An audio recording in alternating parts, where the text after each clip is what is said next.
changes 40 down to 30. So no braking, Neil, rolling off, pick up the drive, and because we've now adjusted our speed, we'll have a gear to match the speed.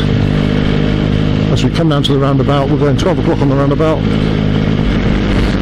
Following traffic is nice and steady, good distance back. The horse lorry is going to give us a clue. If he has got horses in there, they will always try to keep rolling if they can, so they don't have to brake with the animals on board. So straight out after the white car. Looking ahead then, there's another roundabout coming up. You can see a car and caravan coming towards me.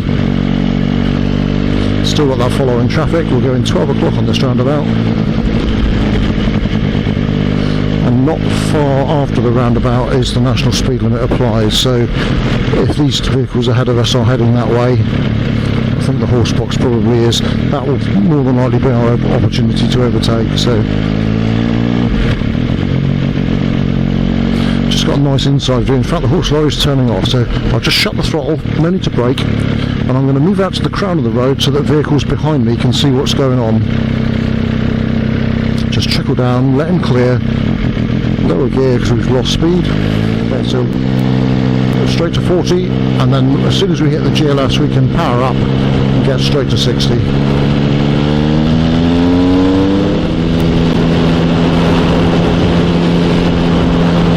So top gear to rush the engine, 60 mph at 3000 revs. The last thing I saw looking ahead was that vehicle disappearing over the brow of the hill, so we want to just take a little bit of speed off. We've got no view over this thing. You can see all the paint on the road here, slow, slow, slow, nice and steady, just in case they're stopped over the brow of the hill or anything's happened over here that we need to stop for. Okay, and I'm just going to roll power off now. I can see we're going to come down now into a 40 limit, a little bit of oncoming traffic, no need to brake. Speed's coming off lovely, pick it up so that we come in at 40.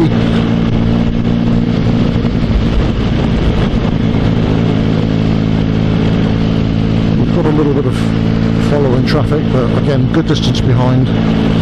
So looking ahead, road bears to the right, so this is going to be very, very subtle, but I'm on my way in. Very gently, just bring the bike in, watching the driveways. Trying to avoid some of the potholes if we can. It's pretty rough up through here.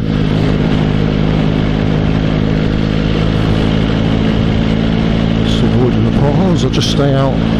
We've got some more oncoming vehicles and the road bearing round to the right. So we'll just extend our view, keep ourselves away from the oncoming traffic. Okay, now we can start to move back again out towards the crown of the road. Now it's a blind bend at the moment. I've got very little view. So a mid-lane position, road bears round to the right up ahead, so nice dry line in here as well. Now I've got some view, so again I'm planning a straight line pretty much to the entry point for that left-hander.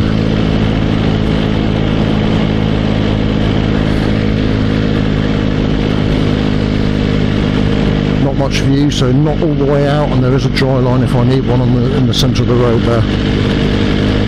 Okay, road bearing to the right, so we'll lose position, gently in,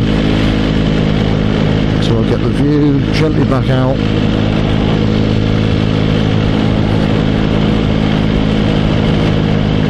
And I'm just moving away from the car and caravan. Try and get a warning sign then that the road narrows, and it's a blind brow as well, so we're going too mad over this one. A mid-lane position, just away from, just in case anything large comes from the opposite direction. A little bit of surface water down here on the road, so we've got this nice sort of patchy in places but semi-dry line down through the middle. Still got the following traffic. And we'll just start bringing the bike in a little bit for this tighter right hand, which is not a lot of view at the moment. Okay, there's the view, so we can move,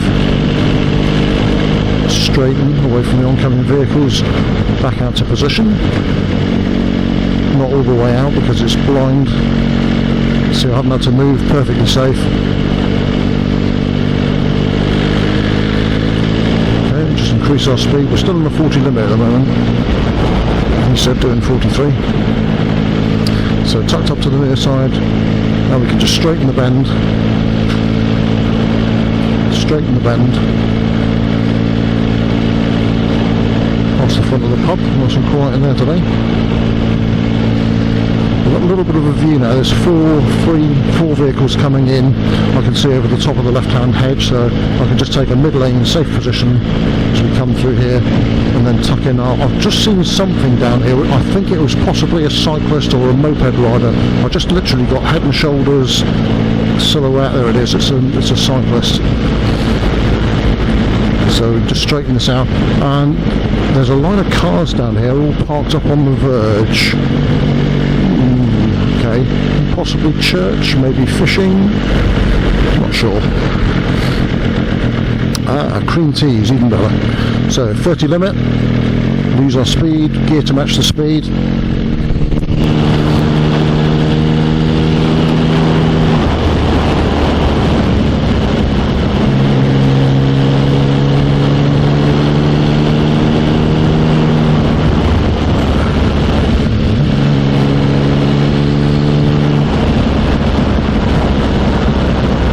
Okay, so as we come down towards the T-junction, then we're going to turn right towards a place called Cranbourne. So just letting the speed run down and taking this time just to have a good look across. Now from the left, looking over the top of the hedges, I can see there is a vehicle coming towards us, and possibly more than one. So I'm just going to approach the giveaway lines with a little bit of caution here. Yep, that's the one I could see. And we've got this other blue vehicle here. I can be out and gone before he gets here. So, accelerating away from the source of danger. Road bearing round to the left. So out towards the Cranbourne Road, a little bit of that gravelly stuff on there. Maybe we can straighten this right out now, can't we? Just draw a nice straight course, straight down through here. From the crown of the road, coming in. Puts right for the right-hander. There's the view, just straighten out. And then just aim for a mid-lane position because of the oncoming traffic.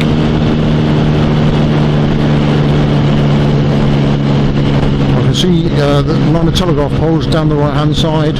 Looks like the road bears around a gentle right hander as we come up over the hill here, and then bears around to the left. So we're doing 50. This vehicle's controlling our speed. If I get the chance to overtake, we'll be doing it. There are 3 vehicles ahead coming towards me. I haven't got time to do it at the moment,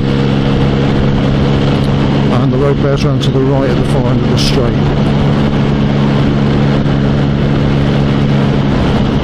So off right hand bends is a good place to look for an overtake. Looking at the line of the telegraph poles, it looks like it's fairly straight off this bend. I've actually never been on this road before, so this is a new one for me. So ready to go then, if it's on. Yeah, it's looking good, isn't it? I can't see all the road surface yet. I need to just hang fire just 2 seconds just to make sure, so I can see all of the road surface. There it is.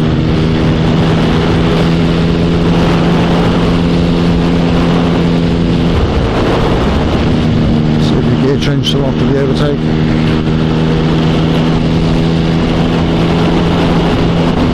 So looking ahead then, road bears to the right, and if you look across at the 2 o'clock position, that house is probably a good bet of where it's going, in that direction. So we just come in, it says slow on the road, it's not that much of a bend actually, so I'll just take off a wee bit, pick up the drive on the way in, and then straighten the course out so that we're nicely in position for where it bears around to the left. A little bit of that gravel stuff. I'm going to give up position for safety, come inside the gravel because of the oncoming vehicle, then just move back out to the crown, bring our speed back up, and extend our view into the left-hander. We might see a few of these guys out today. As I say, rude not to, wouldn't it, on a day like this. So mid-lane position because of the oncoming traffic, move out to the crown, just give up position for safety a little bit because of the oncomer. There's a nice dry line down through here.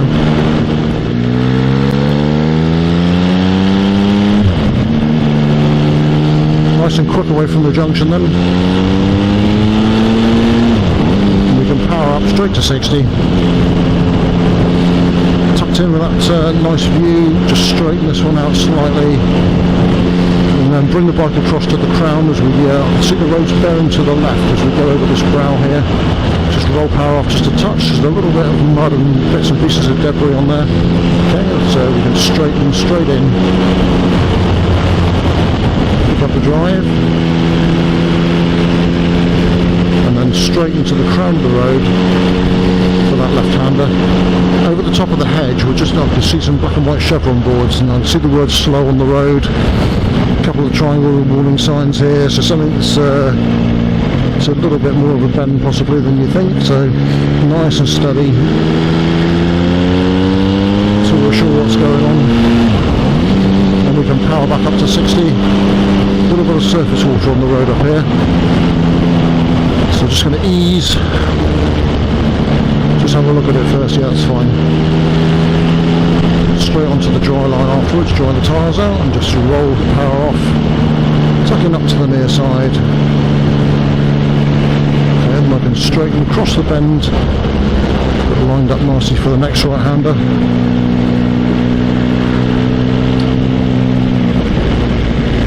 A little bit of surface water here. Nothing really great shakes, is it? Make sure we're upright. It's on lots of lovely slippery white line paint stuff. As we come up to the junction, we're turning to the right.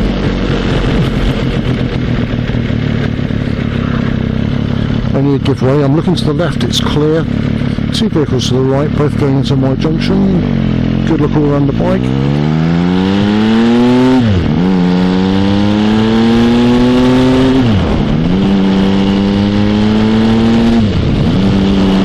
Straight to 60. As we go up to the brow, we've just seen the vehicle turn off. There's a junction to the right here. Mirror on the side of the road there looking into the left junction. Just steady over the brow until we get some view. Yeah. And then top gear just to take the load off the engine.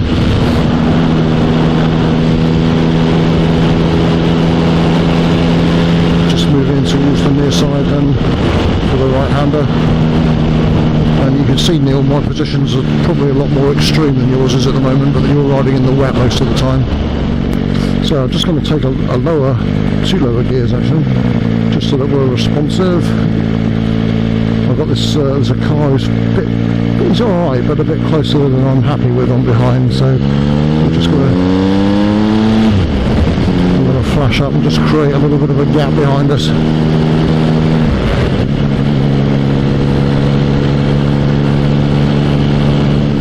One of the main concerns down to actually is the wildlife, that there's a lot of deer about in Ringwood Forest, and just going around the corner, I'm not sure if you'll get them on the camera or not, just going around the corner at the end of the straight is a cyclist wearing an orangey red jumper, and you can see the vehicle ahead's braking, so we want to try and time it if we can. It's possible to overtake if there's no oncoming traffic. I can see there is an oncoming vehicle. Just going to roll our speed down a bit. I'm going to time it just to pass him after that vehicle comes the other way. So I'm just going to pick up the drive. Once that vehicle's clear, straight back up to 50. Gear changing after you've done the overtake.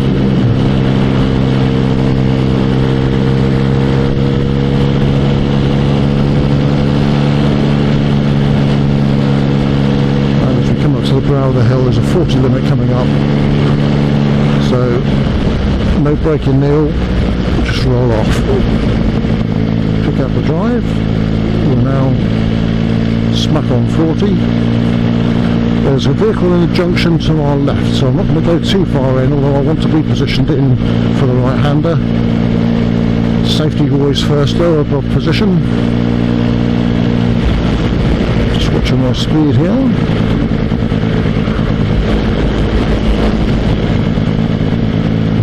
Pick up the drive, I can only do a little bit, we're on a 40 limit here. Nice dry line down the middle. Morning, man.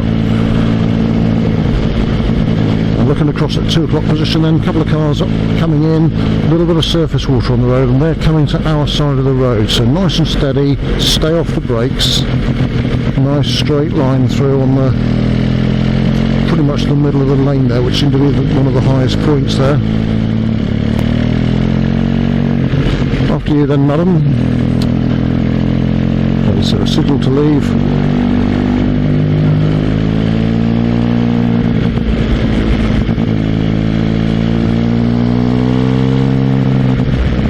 Just control the speed, acceleration sense, and just a little bit of gentle braking now. Not too close, remember. Keep a good eye on the mirrors when you're travelling slowly. Going 12 o'clock on the roundabout.